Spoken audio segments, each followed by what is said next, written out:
this thing on. Alright. So, there's the scene in one of the Spider-Man movies, the ones with Tom Holland, where Tony Stark wants to confiscate the suit that he made for him. And Spider-Man goes, please, Mr. Stark, don't take away the suit. I'm nothing without the suit. And Iron Man, Tony Stark, tells him, if you are nothing without the suit, then you shouldn't have it.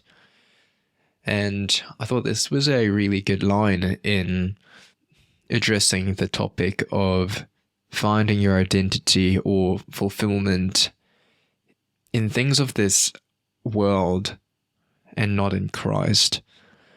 You know, I used to have many friends who made a really big deal out of making an idol out of things, and in my opinion, back then I always just thought that they were just being really scrupulous, and let's be real, they probably were, and they were probably just trying to find an excuse to blame their shortcomings on something external other than themselves.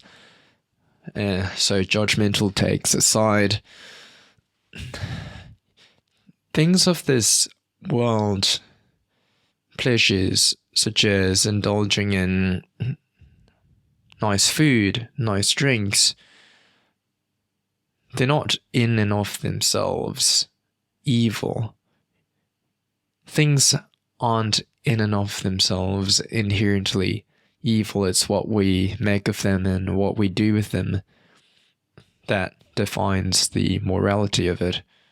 Of course, certain things can be inherently evil because they were made specifically for evil purposes, such as, an Ouija board, for example, tarot cards maybe. But those aside, stuff, I think especially things like alcohol.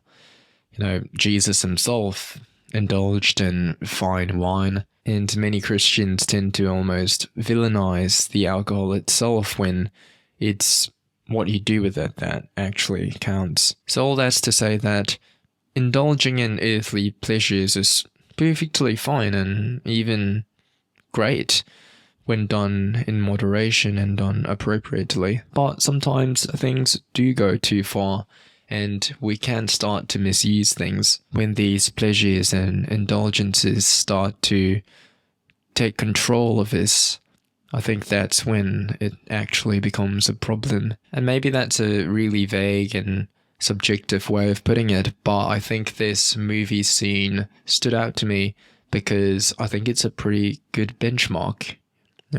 If you're nothing without the thing, then you probably shouldn't have it. If you cannot live without that thing, you know how people always say, I can't live without grape soda, whatever it is you Americans drink, then you probably shouldn't have that thing unless it's some sort of medication that's literally keeping you alive. Then yeah, that's a different story, because at the end of the day, the only thing that you should be and truly are nothing without is God.